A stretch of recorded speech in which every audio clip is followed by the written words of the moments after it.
नमस्कार। वैश्विक अर्थव्यवस्था में ना एक बहुत बड़ी हलचल महसूस हो रही है।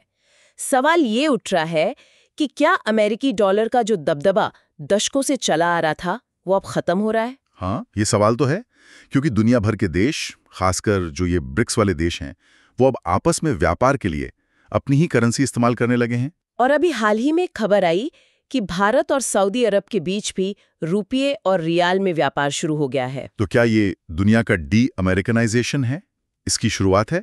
आज हम इसी पे थोड़ी गहराई से बात करेंगे। और हाँ, अगर आपको जियोपॉलिटिक्स में दिलचस्पी है तो जियोपॉलिटिक्स हिंदी को सब्सक्राइब करना मत भूलिएगा।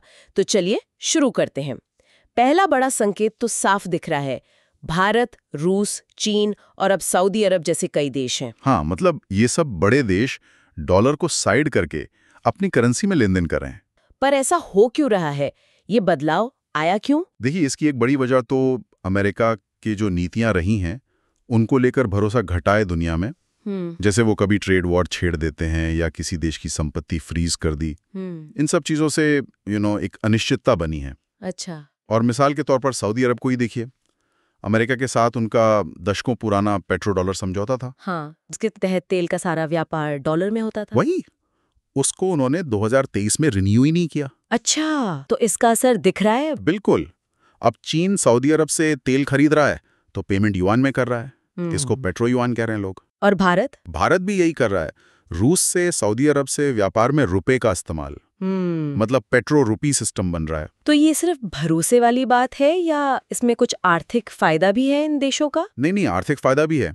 अब जैसे ब्राजील को देखिए। हाँ। वो देख रहे हैं कि अगर डॉलर के बजाय किसी दूसरी करेंसी में, मान लीजिए चीनी युआन में, बॉन्ड जारी करते हैं तो ब्याज कम देना पड़ रहा है। अरे, यहाँ तक कि सुनने में आया है कि कुछ अमेरिकी कंपनियां भी अब युआन बॉन्ड जारी कर रही हैं। हाँ, ये भी हो रहा है। तो जब पैसा बचाने का मौका मिले तो कोई क्यों छोड़ेगा? सही बात है। और देखिए, जब ऊर्जा जैसा मतलब इतना जरूरी सेक्टर, उसमें व्यापार लोकल करेंसी में होने लगे तो फिर डॉलर पर निर्भरता तो तेजी से कम होगी, है ना? हाँ, वो तो है। इसी को फिर डी डॉलराइजेशन या डी अमेरिकनाइजेशन कह रहे हैं। हाँ, यही है वो। डी डॉलराइजेशन मतलब डॉलर का दबदबा कम करना, और बड़े पैमाने पर देखें तो डी अमेरिकनाइजेशन। और अमेरिका भी ये महसूस कर रहा होगा, क्योंकि इससे उनकी जो फाइनेंशियल संस्थाएं हैं उनकी कमाई पर असर पड़ेगा, दुनिया में उनका प्रभाव भी कम होगा। बिल्कुल। इस पूरी बदलती तस्वीर पर और ऐसे विश्लेषणों के लिए हमारे दर्शकों को जियोपॉलिटिक्स हिंदी जरूर सब्सक्राइब करना चाहिए। अच्छा, इसमें भारत का रोल क्या है? वो भी काफी अहम लग रहा है। बहुत अहम। देखिए, अमेरिका का दबाव था, टैरिफ वगैरह की बातें थीं, फिर भी भारत रूस से सस्ता तेल खरीदता रहा। और पेमेंट अपनी मुद्रा में की। हाँ, भुगतान रुपए में किया। और एक और दिलचस्प बात सामने आई थी कि भारत ने जापान और रूस के बीच भी तेल सौदे करवाने में शायद कुछ भूमिका निभाई। अच्छा, तो ये क्या दिखाता है? मतलब भारत अब किसी का पिछलग्गू नहीं बनना चाहता। सही पकड़ा आपने। ये दिखाता है कि भारत अब किसी गुट का हिस्सा बनने के बजाय अपनी एक स्वतंत्र विदेश नीति, जिसे स्ट्रेटेजिक ऑटोनॉमी कहते हैं, उस पर चल रहा है।